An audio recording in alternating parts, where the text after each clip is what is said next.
Non. Non, non, non, calmons-nous. Je ne sais même pas pourquoi j'ai dit ça. Y a pas de contexte avant, puisque Non, bah, t'as pas vu ce qui s'est passé avant que je lance la vidéo, donc... Mais sache qu'il ne s'est rien passé, je suis juste bizarre. C'est tout, ça ne va pas plus loin que ça. En tout cas, j'espère que tu vas bien. Que tu aies passé une bonne journée, une bonne matinée, un bon réveillon. En soi, tout ça peu importe.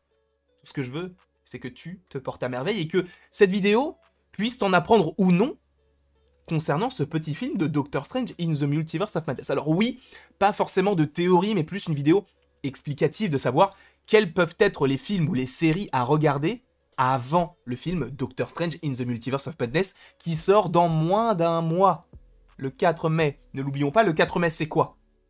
May the 4th, donc possiblement un petit trailer de Obi-Wan Kenobi ou encore de Cassian Andor, premièrement. Deuxièmement, c'est le dernier épisode de Moon Knight. Rien que ça. Et troisièmement, c'est Doctor Strange in the Multiverse of Madness. Comment on va faire? Je n'en ai pas la moindre idée. Mais ça va être génialissime. Ne vous inquiétez pas, on sera là pour couvrir l'événement. Ou les événements. On fera les vidéos réactions, critiques, théories, etc. Mais là, donc, ce n'est pas une vidéo théorie, c'est plus pour essayer de comprendre le film Doctor Strange, ou plutôt, en fait, tous ceux qui se disent, bon, ok, j'ai pas tout en tête par rapport au MCU, mais il faut que je revoie, en fait, quel film, parce qu'il faut savoir qu'il y a plus d'une vingtaine de films. Peut-être limite une trentaine, je ne sais plus exactement, j'ai pas le chiffre en tête, plutôt le nombre. Mais c'est vrai qu'il y a beaucoup de programmes, et c'est vrai qu'il y en a qu'on peut skipper, genre les Iron Man, ou encore bon, les Ant-Man, par exemple, ce n'est pas la peine. Là, j'ai essayé de condenser tout ça pour t'expliquer, en fait, les programmes que tu peux voir pour essayer de mieux assimiler le film Doctor Strange in the Multiverse of Madness. Et on commence tout simplement avec un film attendu, hein, Doctor Strange, sorti en 2016 avec Scott Derrickson à la baguette. Je crois qu'il était producteur et réalisateur. Là, pour le deuxième opus, il n'est que producteur parce qu'en soi, il devait réaliser In the Multiverse of Madness, sauf qu'il y a eu des divergences artistiques, ce qui fait que Sam Raimi est venu sur ce petit projet de Doctor Strange 2. Très très bien. Et donc là, on a un film qui sort fin 2016, c'est avec du coup Benedict Cumberbatch dans le rôle de Stephen Strange, on a Christine Palmer qui est jouée par Rachel McAdams et Chiwetel Ejiofor qui interprète le personnage de Mordo. Jusque là, tu me suis, mais il est vrai que je te mentionne ce film-là, mais c'est vrai que j'aurais pu en mentionner un tout premier, même si, bon, je l'ai pas mis parce que ce n'était pas nécessaire, c'est le film Captain America The Winter Soldier, donc le soldat de l'hiver. Pourquoi est-ce qu'on pourrait le mentionner? Parce qu'en fait, à un moment donné, Jasper Sitwell, qui bosse donc pour le Shield, mais qui est infiltré Hydra, tu connais un petit peu l'histoire, il a justement déclaré que certaines personnes seraient des menaces potentielles pour le monde. Et il parle notamment d'un Stephen Strange et de Bruce Banner. Mais Bruce Banner, c'est pas très intéressant pour cette vidéo. Mais il parle j'ai perdu le fil en parlant de Bruce Banner, de Stephen Strange. Jusque-là, tu me suis. Mais je voyais pas l'intérêt, en fait, de mettre le logo, etc., en disant que c'était la première apparition. Non, c'est la première fois qu'on l'évoque, mais la première apparition du personnage, c'est dans Doctor Strange, où justement on découvre plusieurs aspects, notamment l'aspect magique que l'on avait jusqu'à présent pas vu encore dans le MCU, ou alors très très peu avec Thor, même si ce n'est pas vraiment de la magie, mais bon, t'as quand même Loki qui est le dieu de la malice, tu as la maman de Thor et de Loki, donc Frigga, qui elle-même est une magicienne, enfin bref, t'avais cet aspect-là, mais c'est un petit peu différent.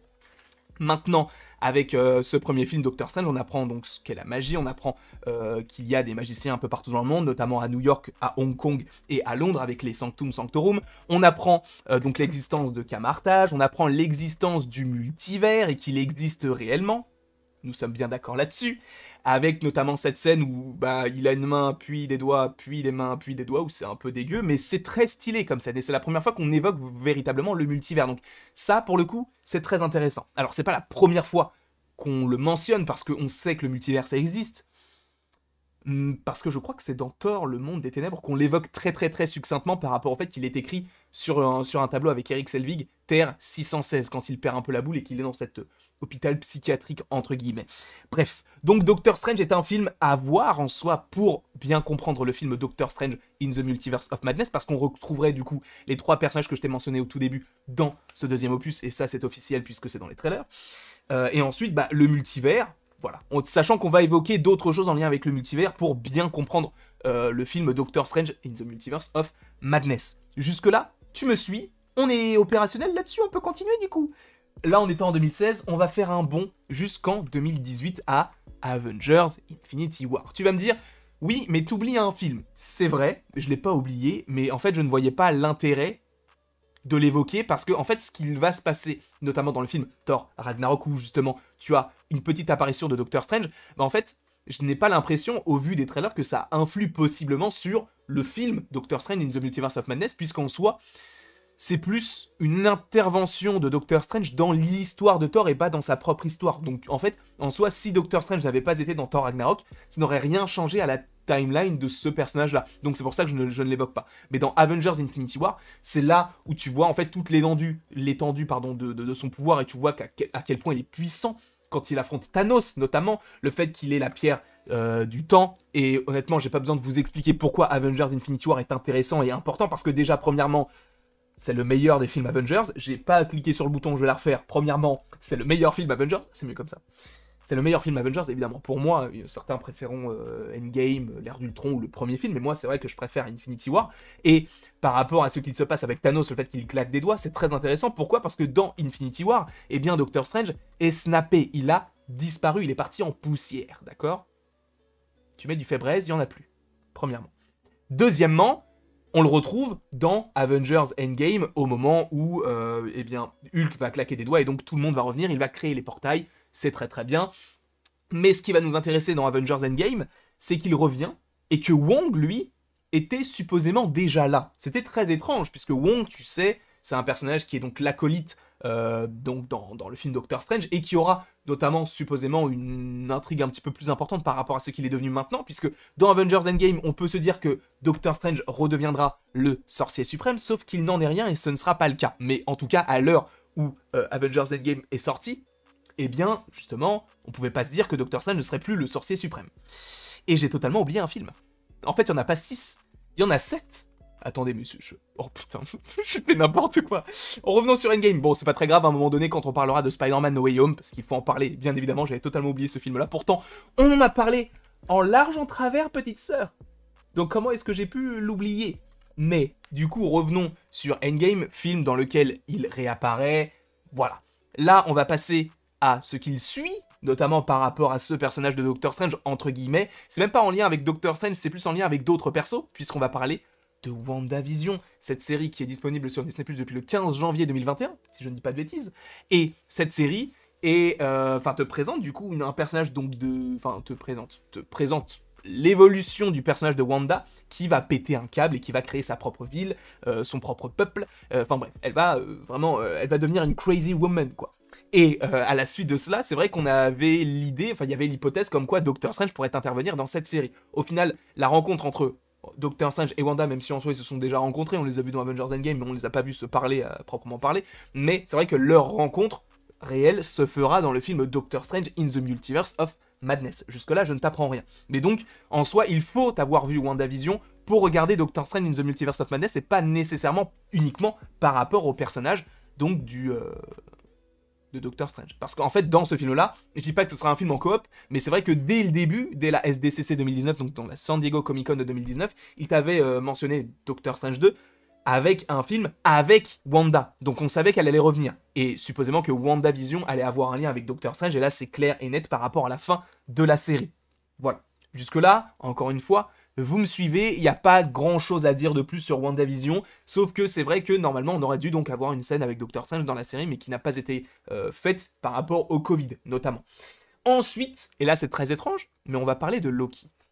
Il est vrai que Loki, à première vue, ça n'a pas réellement de lien avec le multivers, ou plutôt avec Doctor Strange, avec Wanda, etc. Cependant, si vous suivez un petit peu toutes les vidéos que je peux faire, vous savez qu'il y a possiblement une apparition de Tom Hiddleston, Owen Wilson et Sophia Di Martino, donc les acteurs respectifs de Loki, Mobius et de Sylvie, dans le film Doctor Strange. C'est très étrange, mais apparemment c'est bien, ça arrive. Ça arrive, alors je ne dis pas qu'il y aura un gros impact, mais apparemment il pourrait être dans ce film-là. Et en plus de ça, Loki te présente la TVA, donc la Time Variance Authority, avec le fait que tu aies différents flux temporels qui peuvent se croiser et qui ne doivent pas se croiser, sinon ça crée n'importe quoi, des flux temporels qui vont un petit peu partout, et ça crée vraiment l'anarchie. Et visiblement, c'est vrai qu'on avait imaginé que ça pourrait être en lien avec la folie du multivers, le fait que tout se croise, et qu'en fait Loki soit directement en lien avec Doctor Strange. Mais visiblement, ce n'est pas réellement le cas par rapport au film Spider-Man No Way Home, mais ça on en parlera un petit peu plus tard. Mais donc, juste souvenez-vous que Loki évoquait des multiples réalités, en soi, et Il évoquait notamment Loki, Mobius et Sylvie, des personnages que l'on pourrait, encore une fois à prendre avec du conditionnel, mais que l'on pourrait retrouver dans le film Doctor Strange in the Multiverse of Madness. Voilà. Deuxièmement, j'allais appuyer sur mon truc, pas sur mon Stream Deck, je l'ai pas calibré, du coup je suis obligé de le faire sur mon ordinateur. Shang-Chi. Tu vas me dire pourquoi.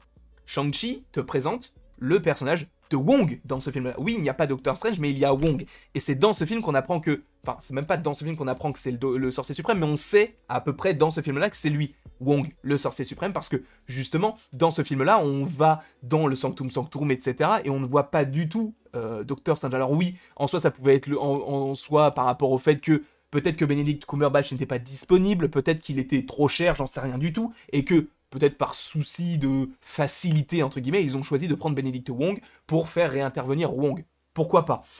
Mais c'est vrai que Wong, on apprend là que c'est le sorcier suprême, enfin, c'est pas qu'on apprend qu'il est sorcier suprême, c'est qu'on apprend qu'il a une plus grande ampleur par rapport à ce que l'on avait déjà vu dans le MCU, et justement, on va en apprendre d'autant plus sur lui avec l'abomination, avec le fait qu'il s'intéresse réellement donc aux anneaux McLuhan, etc. Même si bon, pour l'instant ça ne s'appelle pas des anneaux McLuhan, mais ce sont juste les 10 anneaux, mais voilà. Et donc par rapport à Wong, il évolue très clairement dans ce film-là. Et c'est très intéressant. Et par ailleurs, bon, je n'ai pas l'image, donc on va remettre juste ma tête. Il faut avoir vu le film Spider-Man No Way Home pour aller voir le film Doctor Strange. Pourquoi? Parce que ça te présente le multivers. Parce qu'en soi, le multivers, on sait qu'il existe, mais on ne l'a pas matérialisé. On sait pas réellement à quoi ça va ressembler dans le film. On sait qu'on va traverser différentes dimensions. On a vu dans le trailer, et c'est très très bien. Mais c'est vrai que, en soi, ça peut être très compliqué de regarder le film Spider-Man No Way Home sans avoir vu Doctor Strange. C'est l'inverse. Ça peut être très compliqué de ne pas avoir vu No Way Home et de regarder après Doctor Strange in the Multiverse of Madness. Je pense qu'il faut avoir vu No Way Home. Même bon, vu que c'est un des plus gros succès de l'histoire du cinéma, je suppose que toutes les personnes qui sont ici l'ont vu, donc je ne me fais pas de soucis. Mais donc voilà les différents programmes qu'il faut regarder. Encore une fois, je ne dis pas qu'il faut que vous les regardiez, mais si vous voulez vraiment juste vous souvenir et bien comprendre toute l'histoire jusqu'à Doctor Strange 2, il faut avoir vu du coup Doctor Strange, le premier du nom sorti en 2016, Infinity War, Avengers Endgame, WandaVision, Loki, Shang-Chi et donc, bon, je sais pas l'image, mais Spider-Man No Way Home. Voilà la petite vidéo que je voulais vous proposer en lien avec les différents programmes qu'il faut regarder pour regarder Doctor Strange 2. J'espère en tout cas que cette vidéo vous aura plu. N'hésitez surtout pas à l'aimer, à la partager, à la commenter et à vous abonner, cela me ferait bien évidemment extrêmement plaisir. Et après toute cette longue vidéo, il ne me reste plus qu'à vous dire à la prochaine pour la prochaine.